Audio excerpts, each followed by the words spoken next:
Hey, have you ever stared at a kitchen island and thought, if only this grill would just fit and work without me turning my backyard into a construction site? I've been there trying to squeeze a decent grill into a limited cutout, worrying I'd end up with a piece of metal that's either too small to be useful or too big to actually install. The decision feels especially tricky when you consider how often you'll actually use it, maybe for weekend barbecues, a quick weekday dinner, or those spontaneous house parties that suddenly need a hot grill. Link is in the description if you want to check the product details on Amazon. So let's unpack the ONLYFIRE GRILLS Premium 32-inch built-in grill and figure out whether it's the right fit for your outdoor kitchen, or if you'd be better off putting your money toward a portable setup or a different style entirely. First off, the thing that makes this grill stand out is its stainless steel construction that's marketed as food grade. For a built-in unit, that matters because you're essentially turning part of your island into a permanent cooking surface. In practice, the stainless steel holds up to the sort of heat cycles you throw at it, lighting the burners, letting the grill cool down, and the occasional splash of sauce or grease. If you've ever dealt with rust spots on a lower-end grill, that's a real pain point you'll avoid here. The whole unit arrives pre-assembled, which knocks a big chunk of the headache off the installation process. You'll still need to cut a 30.55-inch opening in your countertop, but the grill slides right in and hooks up to a standard 20 pounds propane tank without fiddling with complex gas lines. Now, let's talk about the actual cooking power.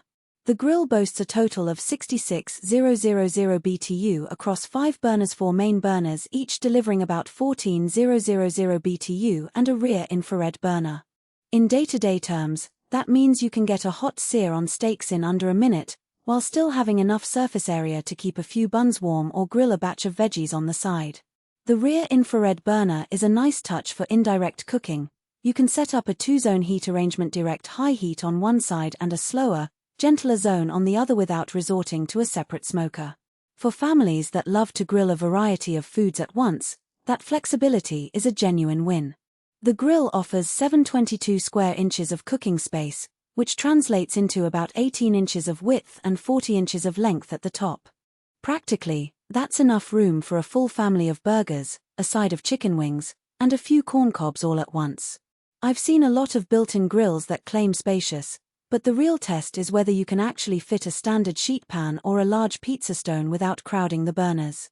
In this case, you can comfortably tuck a 12-inch pizza stone on the right side while using the central burners for a burger batch.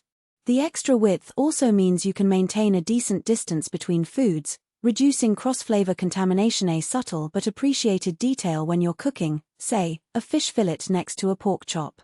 One major advantage that becomes clear after the first few uses is the ease of cleaning.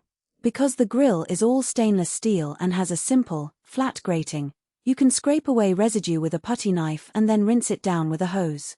There's no intricate lattice of cast iron grates that need to be oiled after each wash.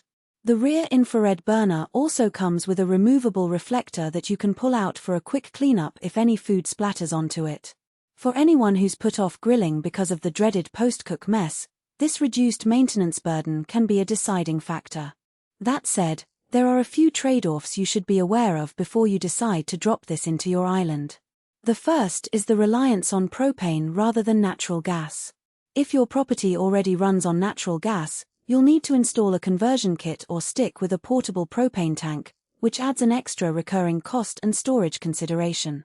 Some homeowners find the need to keep a 20-pound tank on hand less convenient than a direct gas line, especially if they plan to use the grill frequently. Also, because the grill is built-in, moving it later on is not a trivial task. If you ever think you might remodel your kitchen or want to relocate the grill to a different part of the yard, you'll be looking at another cutout and reinstallation effort. Another practical point is the heat distribution on the outer edges. With a 32-inch width, the burners are centered, leaving about 3 inches of grill surface on either side that doesn't have a direct flame. In real-world use, those zones can stay cooler, which is fine if you're using them for warming plates, but they're not ideal for cooking delicate items that need even heat. In my testing, placing a thin fish fillet near the edge resulted in uneven,